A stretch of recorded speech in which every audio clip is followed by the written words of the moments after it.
आज की इस वीडियो में हम बात करेंगे कि रूसी राष्ट्रपति व्लादिमीर पुतिन के फैसले से दुविधा में आए भारत के पास अब क्या विकल्प यानी कि क्या ऑप्शंस हैं। तो इससे पहले आपको बता दें कि यूक्रेन और रूस का संकट गहराता जा रहा है और रूस यूक्रेन के 2 अलगाववादी इलाकों में अपनी सेना भी भेज चुका है और पुतिन ने इस घोषणा के बाद वेस्टर्न कंट्रीज की तीखी प्रतिक्रिया आई। अमेरिका और यूरोप रूस पर कड़े प्रतिबंधों की घोषणा भी कर सकते हैं।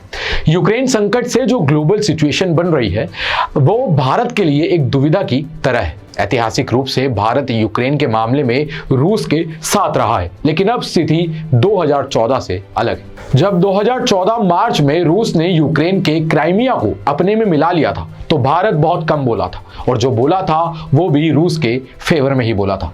तब रूसी राष्ट्रपति पुतिन ने भारत के समर्थन के लिए शुक्रिया अदा करते हुए कहा था कि मैं उन सभी के प्रति आभार व्यक्त करता हूं जिन्होंने क्राइमिया में रूसी कार्रवाई का समर्थन किया।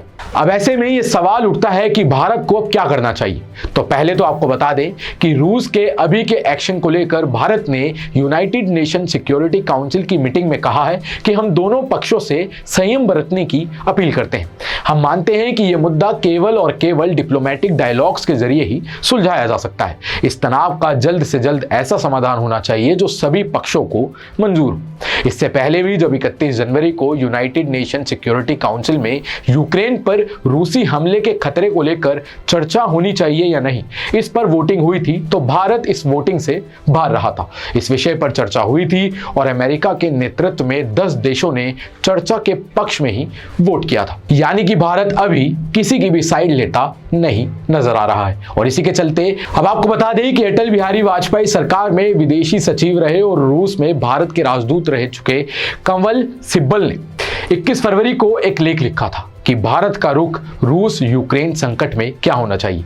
उनके मुताबिक अमेरिका, यूरोप और रूस से भारत के बहुत अच्छे संबंध हैं। ऐसे में हमें कोई पक्ष नहीं लेना चाहिए। अभी बहुत ही कुशल विदेश नीति की जरूरत है। दोनों पक्षों की नजर है कि भारत किसके साथ जाता है। अमेरिका चाहता है कि भारत समर्थन करे तो रूस चाहता है कि भारत स्वतंत्र रूप से निर्णय ले और अमेरिका के दबाव में ना आए।